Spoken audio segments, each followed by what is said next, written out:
各位观众朋友，大家好，欢迎收看4月3日 AM 新闻，我是嘉豪。邀请下面大时代头先就来报连载。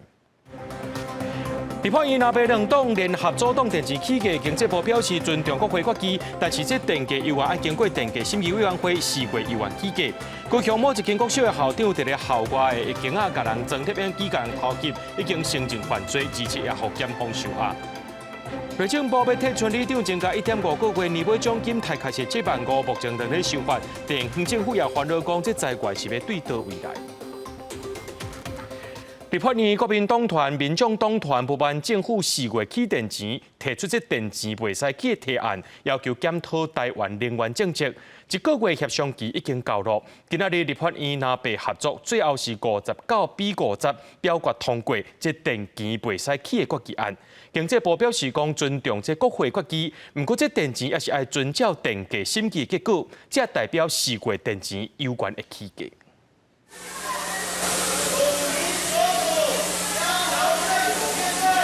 立法院议场，国民党立委手提纸板，大声喊苦民所苦，针对政府4月份起电钱，国民党团甲民众党团3月提出卖起电钱的案，经过1个月协商，拿到30拢甲去动员备战。在南北联手之下，就算民进党团提出重复表决，嘛无度平盘，以59票对50票通过决议。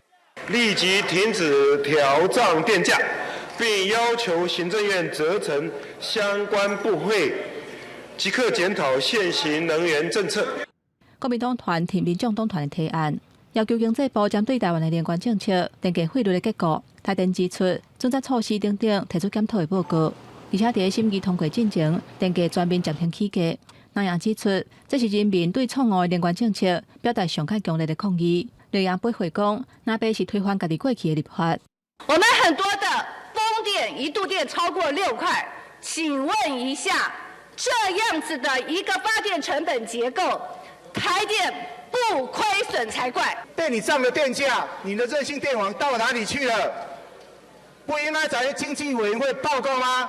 这就是立委推翻自己过去的法案。那台电它基于要反映国际的燃料大涨，它势必在成本上要反映。若表决进程的调解协商气氛嘛无好，那就小济发言，和韩国瑜出手法庭。经济部长王美花嘛列出说明，罗西亚乌克兰战争了后，台电原料采购的成本变贵，亏损真正力，要是无度说服在野的立委，立法院将基本要是表决通过电池卖起。照顾这个庶民，照顾中小企业等等，所以我们台湾电价的调涨的情形哦。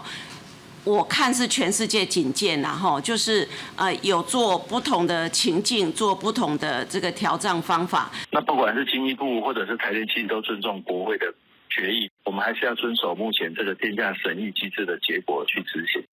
经济部甲台电表示，尊重国会决议，不过要是要依法遵守电价审议的结果。电价审议的机制以2015年立法院决议订定电价公式，已经有写入去法律，以电业法49条办理。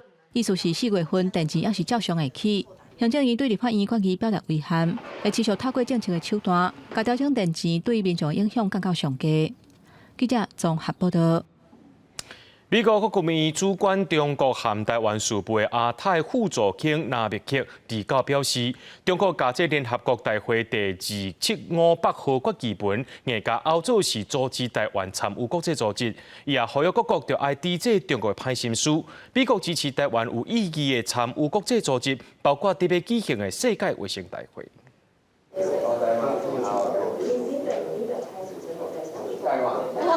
含来访日本自民党青年局访团会面，尊总统大清帝嘛含日本前首相麻生太郎的囝麻生正方加讲几句，罗真特感谢日本各界伫花莲控诉控山地动了后，捐出大量的善款，展现对台湾的支持，嘛希望台日继续深化合作。期待520之后呢，台湾能够跟日本有各方面的加强合作，再度深化台湾跟日本人民的感情，也促进双边经济的发展，区域的和平稳定。我々の政治レベルだけでなく、経済そしてまた草の根レベルでも、それはなお一層強固なものになっていると思っております。自民党青年局洪讲是政治领袖的摇篮，阁是台日交流的重要窗门。另外，美国立场友台也总议美中战略竞争特别委员会新主席是共和党籍的议员穆勒纳尔。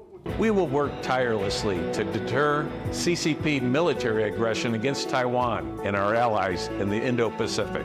莫勒纳尔捌伫今年2月，含迄当中的主席盖拉格作为访台，伊讲家己第一个任务之一，就是要协助中国来侵略台湾，因为讲必须要扩大美国对台湾的军队的培训，而且小到对台湾军售演陈的状况，美国国务院的官员是关心中国要解释联合国大会决议文，持续阻止台湾参加国际组织的行为。Various countries have been pressing UN officials to allow Taiwan to have access to and meaningful participation in these bodies. We need to stay focused, and we can't give up. 国务院亚太副总卿蓝默克讲，美国支持台湾有意义的来参加国际组织，包括特别伫10月我举行的世界卫生大会和国际民航组织，嘛强调年代第2758号决议无替中国的一定原则来背书，无涉各国和台湾的关系，毋是联合国对台湾最终政治地位的立场，无排除台湾参加联合国顶系统的试点主张，呼吁各国抵制中国曲解年代2758号，但嘛讲美国毋是支持台湾独立。记者综合报道。高雄某一间国小校长的校长呢，离职互检方收押，是因为这个校长涉嫌伫咧校外一间的一间内面，甲人装摄影机，甲人偷袭，受害者也包含着未成年的囡仔。校长也向检方来承认有犯罪。高雄市政府即马改度聘请这位校长，而且讲这4人袂阁再改聘用。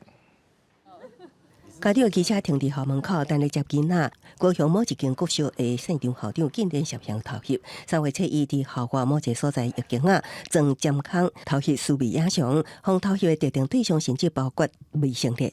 检方查找收到检举了后，立来发动搜索校长徛家甲校校办公室。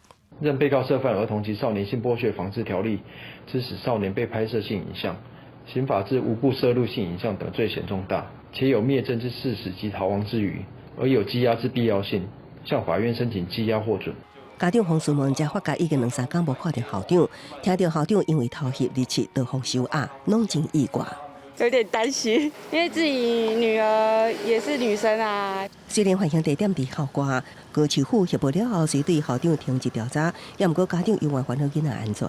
全高山呼吁市府校长涉及未成年性剥削，哪查证属实，应该直接改聘。教育局应该勿枉勿纵，速战速决，依据有关机关地的查证属实的结果，马上解聘这位校长。狼师都不见容于校园，何况是一个狼校长？地检署公布相关的案情里面有特别提到，他坦诚犯行，那也加上其他的这个证据，所以我们给予解聘的处分。但今麦3下道表示，市长校长恶性重大，会永远唔录用。面对家长的烦恼，也强调第一时间多甲检方同齐对学校进行反检查监测，无发现异常。其他学校也公布安排相关检查，以确保学童的安全。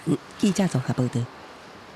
来看台中台里有一间私立的幼稚园传出这教保员不当管教囡仔，罚囡仔走运动场，甚至是举家刀恐吓囡仔。教育局表示讲，经过调查，确实是有这款代志。今仔日甲这教保员也有幼稚园顶人，总共罚91万，而且限因1年内袂当搁再招生。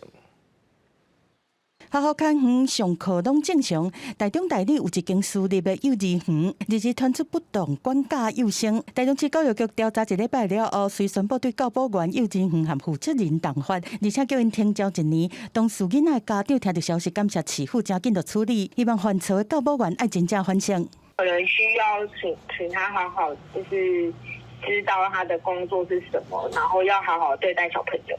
希望不要再犯了，因为每个小孩都是家长的宝贝啊。第3个月内面有真侪家长，少年所反映讲囡仔唔敢去学校，讲幼稚园内面有一个姓杨的教保员涉嫌恐吓和霸凌。台中市政府到学校稽查了后，园方讲操作不当，造成监视影像无得看。教育局经过调查，教保员体罚学生走体育场，这特教生佮摕家刀恐吓幼生行为拢是事实。照教保服务人员条例和幼儿教育和照顾法来重罚。教保员罚40万，而且4年袂当伫教保机构来做工课；幼稚园罚30万，而且停教1年。负责人、行政主任港班的教保员嘛，红罚，拢总罚91万。将体罚不当管教的教保员管制4年，不得在教保服务机构任职，并且重罚。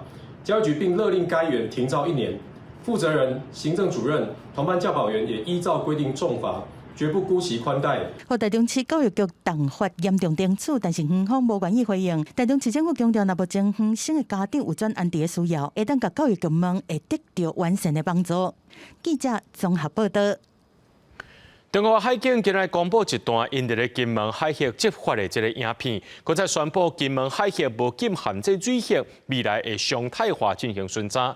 咱的行政院长陈建仁就表示，这两岸关系唔通伫遐翻起翻倒，两岸是爱做伙拍拼，唔通造成民众惊吓。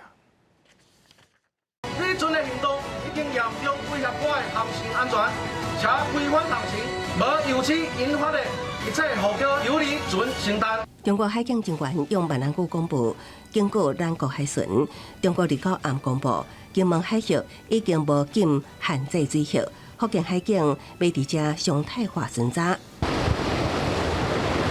为民众翕的画片中会当看到，中国海警船拢伫金门禁限制水域，驶伫惠船的边仔。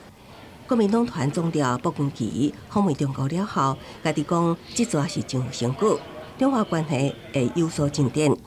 中国拄仔宣布开放福建民众到马祖旅游，才过无到一天，就放出中国海警伫金门4个位海峡执法的影片。当然，两手策略也是绝对不会改变的。所谓两手策略，就是硬的更硬，软的更软。释放善意的话，他们会释放更多善意，但是在这个硬的部分，比如说包括军机包括这个海警这部分。我想大陆也不会停止的。另也批评卜君奇访问中国团带来的小温小费完全当袂去检验，唔通过老婆被鬼自卖自夸。行政院长陈建仁也表示，那两岸要有所进展，都唔通无稳定。如果要春暖花开就不要阴晴不定。两岸呢一定要共同的努力来使得两岸之间的人民呢都没有恐慌，而且呢能够有更健康有序的这样的一个交流。陈建仁表示，对于中国伫海峡所做的骚扰状况，相关单位拢有所掌握，呼吁中国应该先进区域议员的责任，使得整个区域会当稳定，唔通进行骚扰活动。记者综合报道。特别落任的内政部长林右昌最近表示，今年按算会发予村里长1.5个月年尾奖金，大概是7万5。行政院长陈建仁表示，目前正在修法，也讲提供予村里长更较好的待遇，条也是拢认同的。不过地方政府是呼吁内政部，就要把这经费来源讲清楚，唔通造成地方财政负担。都人家拿走。为要到位的母亲节周日活动，电话阁是24点钟一直在卡，协助在地居民处理生活大大小小代志。卫生局长为早起无闲到暗时，暗过每个月无薪水，只有师傅补助费，今年才费4万5起到5万。暗过要写真的内政部长林右昌最近伫新北市参加活动时阵宣布，规划加发护理长年终1.5个月，差不多7万5。消息马上伫各大里长群组传开。比如说，我们带你们去自强活动，中午餐你没有3000块吃不起来，能够多给我们一些帮忙，我想很多里长都会觉得双手赞成。里长乐观其成，认为对本来经费真少的里建设有点补助。内政部指出，林右昌讲的是修法方向，已经有补助条例修正草案，上这个礼拜四行政议会来讨论。为我们的村里长提供更好的照顾呢，一向是我们朝野共同的这个期待，所以我们内政部呢也整合了各界的意见现在在进行相关的规范的这个修法当中。陈建仁正是修法进行当中，表示希望提供村里长有更较好的照顾，还为民众提供更较好的服务。按过经济计算，目前全台22县市有6608个村里长，每一个加发7万5年终慰问金，每年需要增加4亿9560万的支出。因为目前里长事务补助费是由地方政府执行，那加发金额，地方政府烦恼经费为倒来呢？新北市目前有132位里长来计算，那可能会增加到7740万元的一个预算。如果这笔费用那由地方政府来支应，那可能会对地方造成财政的一个负担。新北市民政局指出，独建中乡体谅基层离场的新路，不过也希望内政部因具体水平规划时间甲财源，甲地方政府充分讨论了后，才推行相关的政策。记者综合报道。高雄市区监理所最近发现2台车，这车牌已经互注销，却搁伫咧外口乱扫。其中一台车的车主已经欠70万的罚款，而且搁有食酒赛车的记录，是全国欠小欠才上界济车主。监理所先是利用家己研发的注销车牌智慧系统，追查即寡违规轿车，即摆也要和警方合作追查即寡欠小车主。监理所人员当咧甲这台车贴牌，因为个车牌互注销，各有违规记录。高雄市区监理所是利用这套注销车牌智慧系统，找到违规车辆，进前因着查到有车主注销车牌一档外，毋拿继续驶，甚至欠买70万的罚款，累积1000外币的罚单。车主阁有2摆啉酒赛车记录，目前是全国欠销上侪霸王车主。敢若违规的部分就差不多50几万。啊，佮其他的税金啦，佮有迄个无保强制险的罚单的部分，拢总差不多要到9万，所以迄台车拢总要到70万。这套智慧通报系统是由市府停车管理中心将车辆资料传登去，尾仔监理所会体检，看敢有违规的车。目前系统使用1档外，拢总查到173台车。去年6月通报案件有7000外件，到年底1个月是减到2000外件，下降率有6成。透过阮的迄个高雄市停管中心的迄个开单员开单，然后让我们去收容，然后会去做一个智慧的发包，知道那个注销车牌到底是在哪一个停车格。目前高雄市各有4000外台车辆已经互注销车牌，煞也咧驶。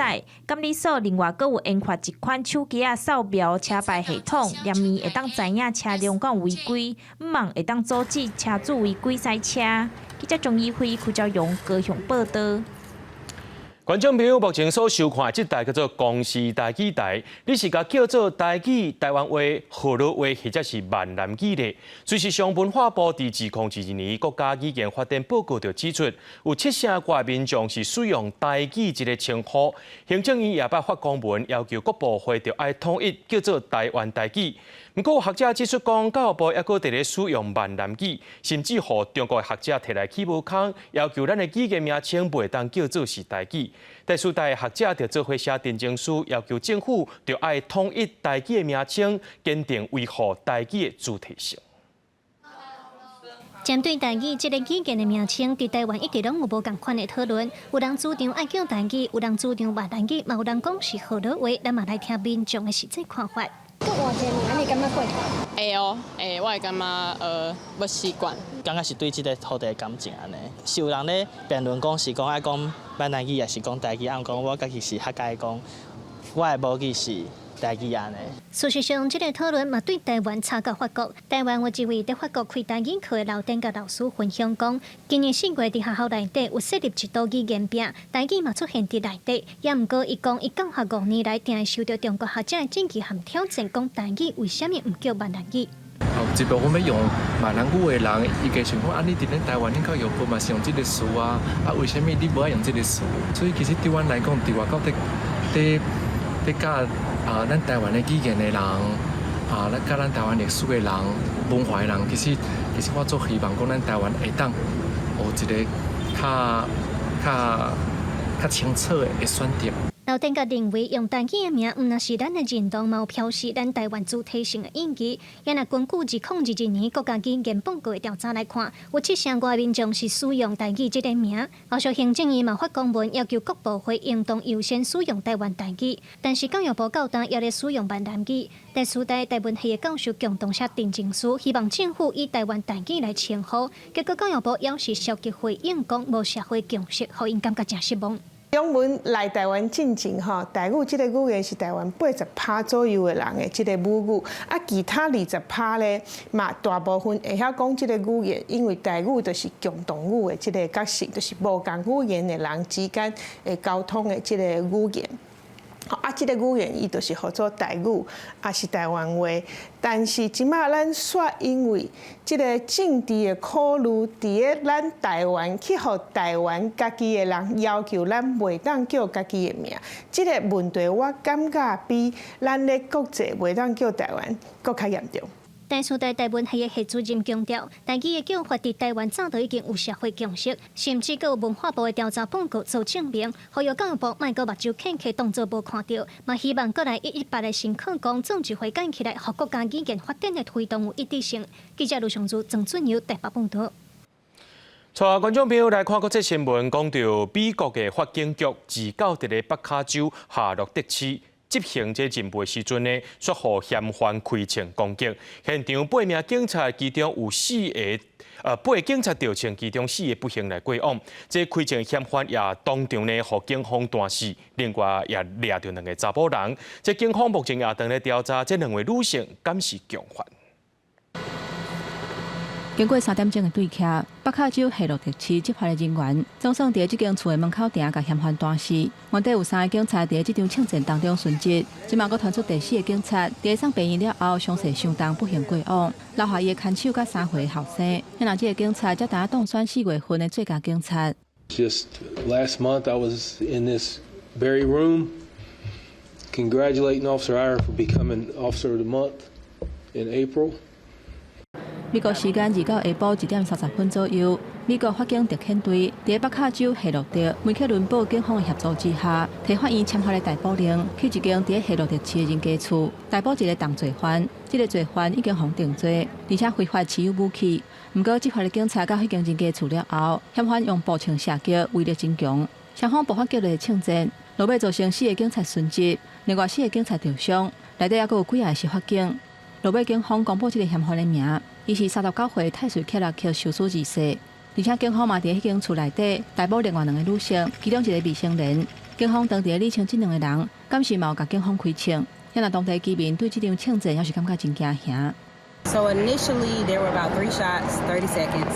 Then there were 7 shots, 30 more seconds, and then there were like 10 shots. So when we came outside, there were no cops at all. Then cops started rushing in. 北卡州的州长库比已经去夏洛特市听简报，而且准备甲受害者的家属见面，提供协助。美国总统拜登嘛已经甲州长通电话，讲殉职的警察是英雄，嘛甲家属表达哀悼。They lost their lives after they gave us the opportunity to be in a safe place. 这个案件是夏洛特市有记录以来上较严重的枪案。2007年，当地2个警察处理一件家庭纠纷的时阵去互枪杀，也若顶一届有法警伫这起当中殉职，发生伫美国亚利桑那州。公司新闻，警员强编译。讲到美国大学目前已经有超过20间学校停暴力斯坦的这示威抗议行为，也互几多100名学生轰掠起来。另外，哥伦比亚大学因为谈判破局，学生继续抗议，学校甚至是甲因呛讲要示威，要甲这示威学生停学处分。另外，伫咧乔治亚州的艾莫瑞大学呢，警方是搁再用电击枪和手零枪支对抗这寡抗议学生，场面是变甲真混乱。警方将示威学生带倒伫涂骹，双手绑伫背后。示威学生大概是情绪激动，大声话放伊走。乔治亚州的艾莫瑞大学当地警方用电击枪、像你枪支甲呼叫球弹，伫短短几分钟内逮捕20多人，有大学教授形容，场面就亲像战场。This is insane. I just saw police use unnecessary violence for peaceful protesters. I saw police knock students to the ground. Clearly, you see a bunch of arrests going on. 虽然多数被逮捕的人拢伫2天内被放出来，也毋过有人对因的内心造成创伤。以色列伫加沙的军事行动继续引起美国大学校园的示威，伫全美国16个州超过20间校园，有达到数百名示威者轰掠。德州大学奥斯汀分校警员甲穿装备的州警，拜以这个校园清理示威者搭建的布棚，佮逮捕数十人。旧金山州立大学也有数百人示威，未少校友拢站出来呼吁大家团结。And I think the more people power there is, the more of a voice and change can happen. So when I found out about this protest, especially being SF State alumni, I knew I had to come out here. 哥伦比亚大学伫较早起发配予学生，要求示威学生伫迄天的下昼2点钟前清场，搁签署承认参与示威。若无伫2点钟前离开，可能面临停学处分。因过学生组织表示，伫学校满足因的要求进前未离开。 We will not be moved by these intimidation tactics. You can see outside you now that the students are mobilized. There's hundreds of them here today. They will not be moved. We demand divestment. We will not be moved unless by force. 抗议学生向哥伦比亚大学提出3大要求，包括撤出以色列大学财务透明化。 甲无处罚参与抗议的师生，不过哥伦比亚大学校长表示未答应这要求，不过提议投资加沙的健康甲教育，佮答应予学校的直接投资更较透明。公司新闻台为您报道。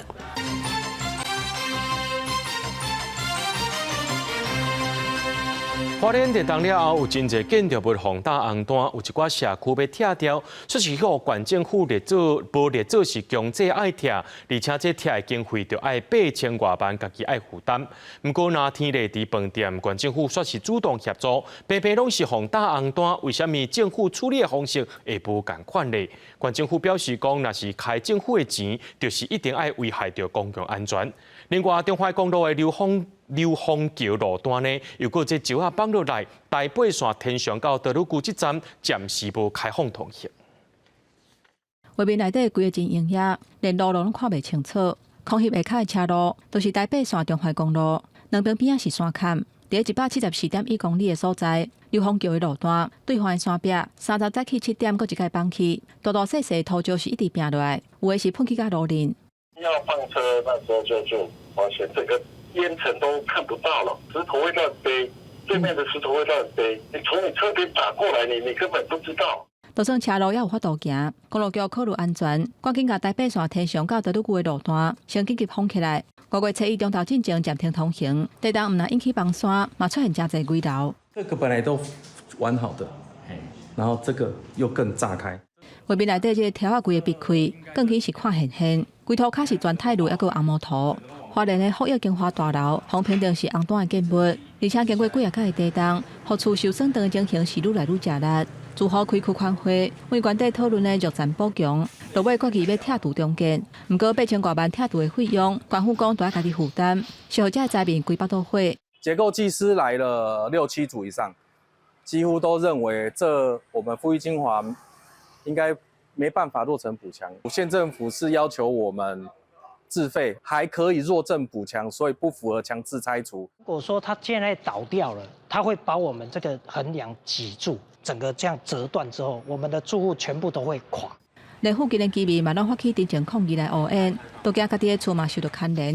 面对拆除卡关，住户是真恶接受，因若受损的福益金华，地方政府无愿意拆，要求都要自费来处理。这都是那天的伫饭店，4月初3地震了后，花莲县府主动协助优先拆掉。同款是红单的危楼，处理方式却是无同款。如果说它涉及到公共危险的话，或者是说它已经是非常危险状态，那我们就会考虑要去做抢险啊。你现在如果一直说它倾斜，它到底有没有倾斜，没有人知道，因为你没有观测数据。花莲县府回应讲，分级分做红单，并不是代表有倒去的危险，除非影响到公共安全，才会动用公费来拆。不过有愈来愈侪住户换立场，想要为修理变作是中建。县府讲经过区宽会通过拢尊重，不过经费要为倒位来，敢受补助，要来看行政院善款统计了后，拨补的金额来定，这个结果按算测试会出来。记者综合报道。讲到最近持续地震，加上这天气无介稳定，地属台中去到梨山的中华便当定伫咧放。公务单位昨有拍通，不过今早起呢，伫17.8公里所在，搁再放弃啊。梨山的居民表示讲，目前透过台7甲线和台14线，也是会当对外交通。若准等到落大雨，搁再放，可能会互灾情搁较严重。大粒石头为山壁放落来，道路全拢是大细粒石头，完全看不到路面，真无简单通车的中华的便道，搁发生崩塌。这是上边坡的，还有2棵树已经高管干部团赶紧出动同机区，想要清除道路，台中通往梨山的中华便道。经过0403地洞了后，因为落雨加上一直有地洞尾，造成卡接有路就崩落。高管干部团表示，最近一摆封闭是伫23到28拢总进场，92摆畅通。29开放通车崩出了后，3027.8公里的所在，佫发生崩落。目前公路段派遣机具由东西两侧同时施作，因量体过大，那今日下午4点半暂时无法开放。那视明天抢修的状况之后再评估。高管干部团表示，崩落的长度大约40公尺，土石量真大，所以将30尾仔4点半的帮助取消。5月初一敢是会当通行，爱看天气甲路况。梨山的居民表示，目前是农产的收获，影响相对较轻，但不过也烦恼刷落来大雨，和灾情扩大。最少要维持像宜兰这条路或者是合欢山这条路。它是可以保持畅通啦，我们再拜托这样按，然后临时山区变道，因为地震完又一直持续的下雨，几乎都没有休息。我们也希望说总体检一下。路政局表示，梨山地区目前透过第14线甲第7架线会当对外联系，也毋过爱用更较侪交通甲时间成本。高管干部团表示，目前伫高管甲梨山拢有机会太平，就状况都会机动抢修。记者综合报道。明仔载会有黄霜雨季头一阵风面到位，所以今下晡开始呢，全台湾各地头天气就变作介无稳定。明仔载后日恐惊会熊熊落大水雨，北部地区温差会来到10度左右。气象专家彭启明人面册抛出一张中国华南有一条1000公里长的4纳列车，提醒大家都要注意，接落来天气是真无稳定。今年的芒种雨季头一个方面，会伫5月初1拜3到位，为拜2下晡开始，落雨的几率就会加悬。5月初1、初2天气是上界无稳定，全台湾拢较有低温时的强降雨。在金门、马祖，还有中午过后，可能宜兰在比较靠近东北角的台北市的山区，可能会有较大的雨势出现。周3、周4会是锋面影响最大的时候，西半部可能会有局部性的大雨，宜兰花莲我们也不排除会有短延时的强降雨出现。气象署预估，今年5月、6月的芒种雨季，总雨量以正常到偏少的几率较大，气温是正常到偏温暖，大人开始有机会发展做反性应现象。不过气象署嘛说明，虽然芒种雨季的总雨量无明显增加或者是减少，不过落雨的时间是更较集中，地区低温时强降雨的频率有加悬的趋势。预估5月底才开始出现连续落雨的情形。代表红色这个台湾邻近区域不稳定，比较容易降雨的这个情况，一直要等到5月底，甚至于到6月初，它才逐渐转正。换句话说，才逐渐变为有利于比较连续性降雨的环境。因为最近这几年几啊届发生熊熊上大雨，地区溪水涨起来，伫水尾袂赴走险的民众全去有水流去的情形。气象署的山区上大雨溪水溢流的警示信息，嘛正式上线服务。全台湾11个县市有24条溪有预警系统，若发现有各样，伫水尾的民众都会当提早收到警示。预警的时间平均有到53分钟。记者综合报道。健保署今日公布111年的医疗院所财务报告，全台湾上届趁钱的病院，有关是南口重建，连续7年拢是排头名。前5名，这重建医疗体系就来共占4名咯。那上届了钱了上济，就是这土城病院、基大病院，也个福田国际病院。健保署30公布111年度领健保费用2亿以上，全台238间病院财务报告。以整体收支结余来看，111年度上趁钱的病院，有关是南口长庚病院，以93.93亿连7年冠军。中国附医第3名，干那规旁长庚医疗体系的包办全台前5大整体结余病院4个名额。长庚的业外创办人当初捐的那些台塑的股票的配息，用这种观点来看，说哪家医院比较不公平呢？应该是要看医疗的整个收益的状况。比较长期医疗体系伫整体收支结余，也有病院面临整体收支较欠。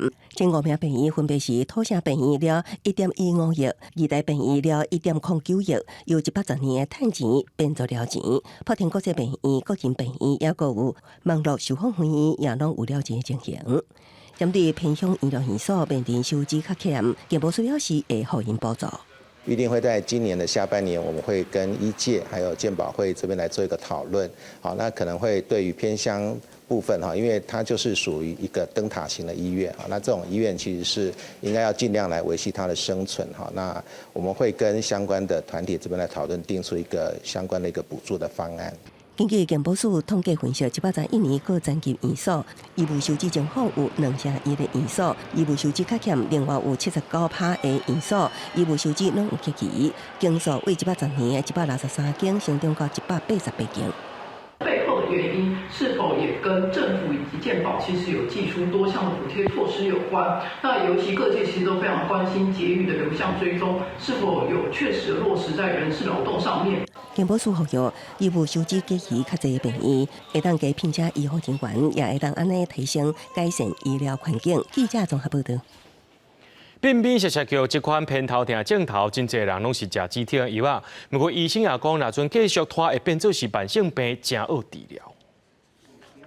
便便涩涩叫，头壳紧丢咧丢咧，互人无法度自心康阔。台湾头痛协会指出，台湾有200多万人有偏头痛的症头。台湾少年朋友协会也针对台湾满20岁1012位民众做调查，发现随网90成的受访者认为偏头痛会去影响到生活，不过所有1/3的人认为这只是身体小可无爽快尔，无需要去互医生看，请假踮厝内休困就好。工作的部分有一些比较严重的偏头痛患者，他甚至必须请假在家里休息。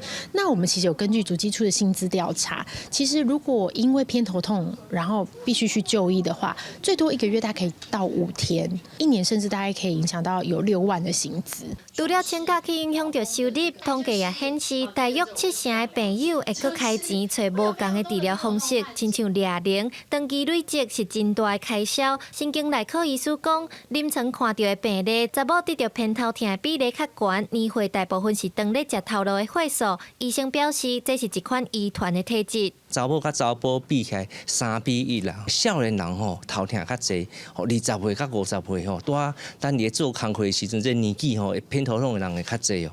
爸母有一个人有偏头痛吼，囡仔吼才有4成的机会有偏头痛。啊，你爸母2个人拢有偏头痛，囡仔才有7成的机会有偏头痛。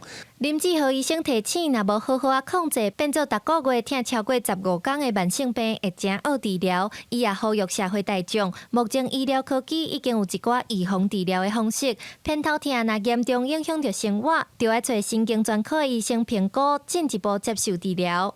记者刘时武、谢桂林台北报道。为着指控500前年破败目标，这官方有推出鉴定，而且这产发署也和大学合作，要培育有碳管理能力的人才。到真地银行网站写一碳盘查关键字有500个的课，写碳管理工作机会愈侪。产发署今年增加前年碳规划管理师的国家鉴定考试，也免费开课程，或制造业培育碳管理的员工，帮助企业达成减碳目标。在能力表现上是，他要懂得所谓的国际公约啊，或者是倡议，像 COP 组织型碳盘查，或者是产品碳足迹的这个能力，让协助企业去执行这个近邻永续的这个目标的发展的揭露资讯。为了达成2000年净零排放的目标，产发署希望透过民间甲中央所开设的相关课程，配合国家办的鉴定考试，建立有公信力的碳管理人员认证系统，也参纳10外的大专院校的系所合作，推出碳管理相关课程，要为学校开始培育人才。就是单一的课程以外那我们也期待就是说把这个概念能够融入到其他的课程，就是有一些学生他虽然没有去考，但是他也必须要有概念。过来头一摆的碳规划管理师认证考试按算5月举办，已经有2600多人报名，我2成是在学生，8成左右是在职人员。产发署表示，目前估计干那制造业对前年人才的需求达年平均有8,000人，估计要用3年以上的时间，把人力需求补好满。记者郭林玉凯台北报道。国科会第拜2颁发学术研究奖，今年总共有151位专家得奖。国科会也希望未来会当找出一寡投入台湾本土研究、对国内科技发展有贡献的专家，甲因鼓励。Hello. I can't hear you.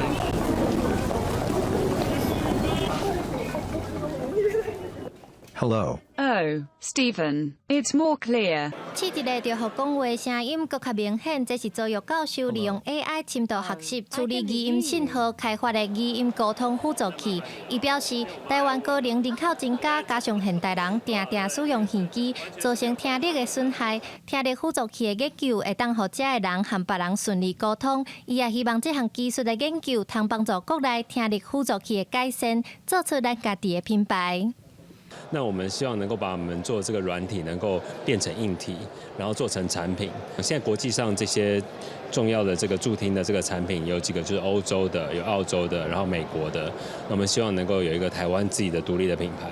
国科会为着奖励国内科学技术人才，拜二颁发112年度学术研究奖，总共有151位专家得到肯定。中研院研究员周玉是其中一个得奖人，另外伫材料工程、历史研究、环境变迁等等各领域拢有侪人才得奖。今年得奖的林玉如教授，长期研究台湾的经济史，伊认为除了甲台湾的历史讲互国际知，在地推广原来介重要。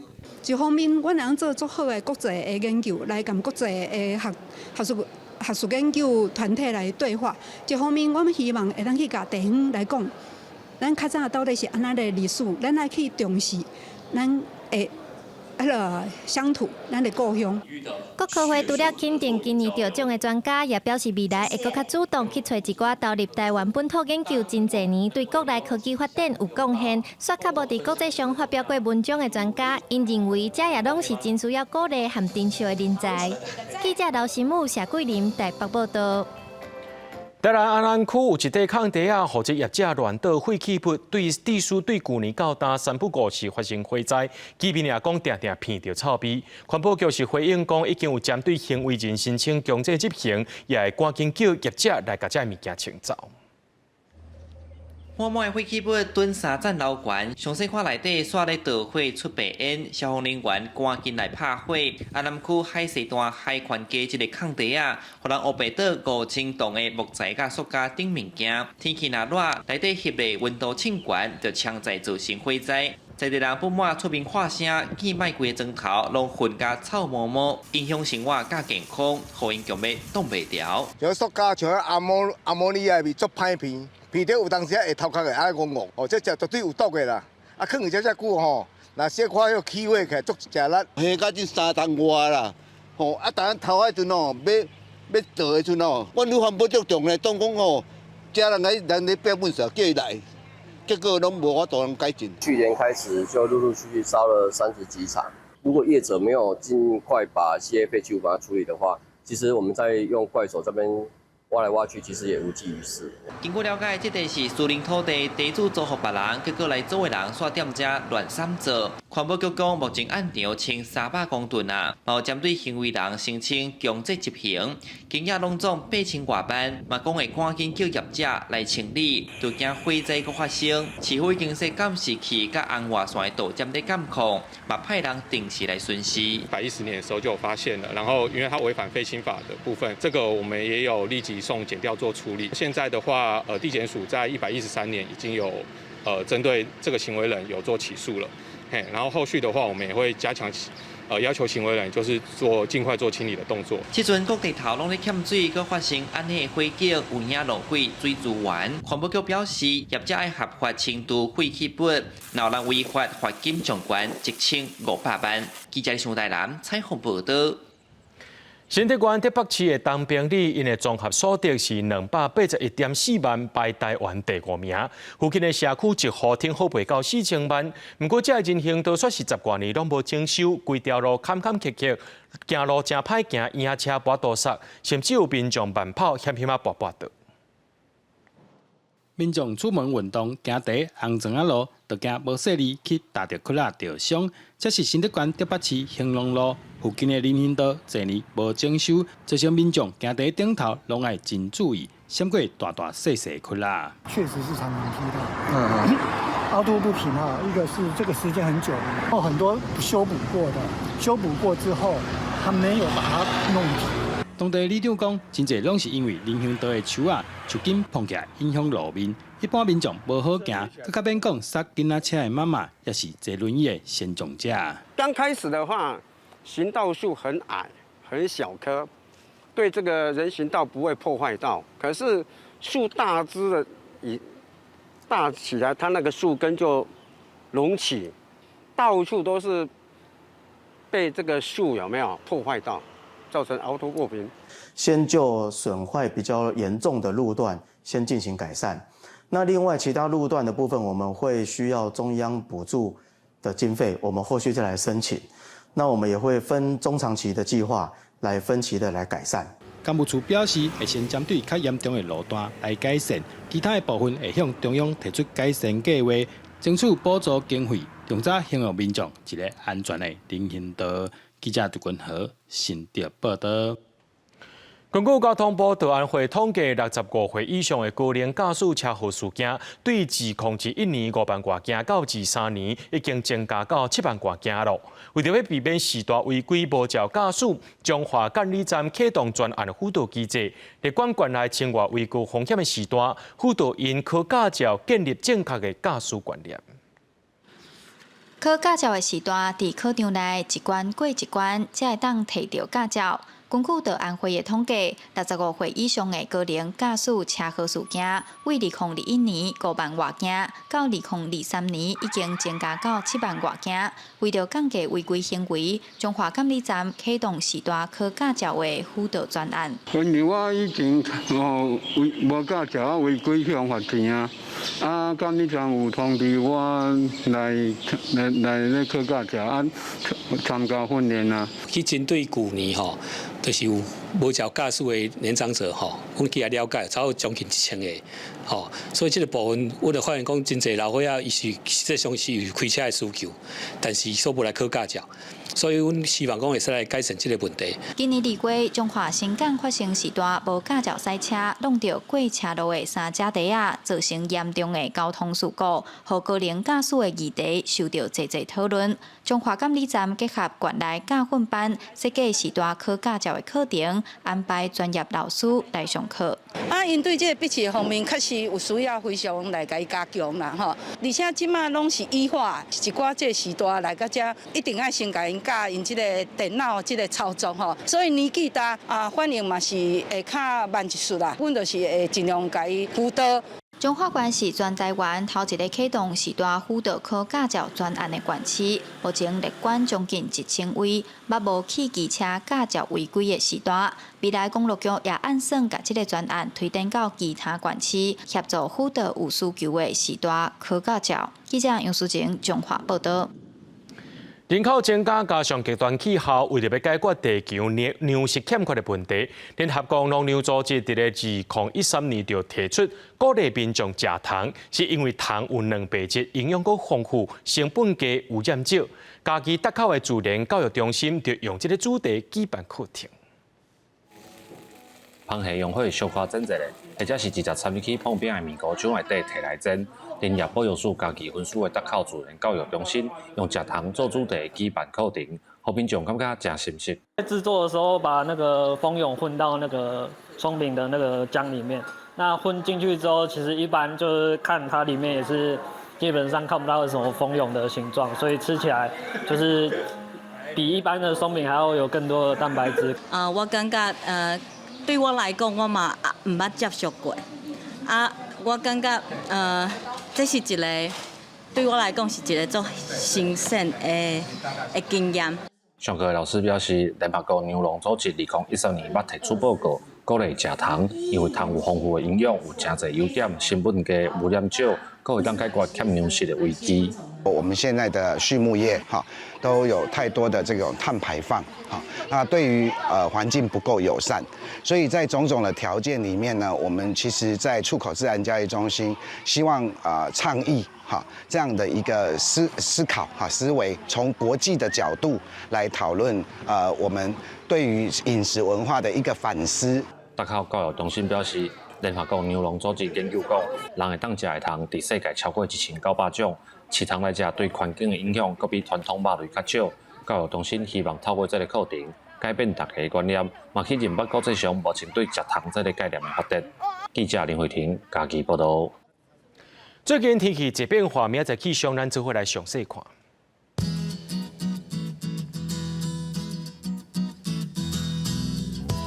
吉兰到新竹对23度到30度。苗栗到云林对23度到30度。嘉义到屏东对23度到31度。宜兰花莲台东对24度到30度。平湖金门马祖对19度到25度。还有未来3天气象。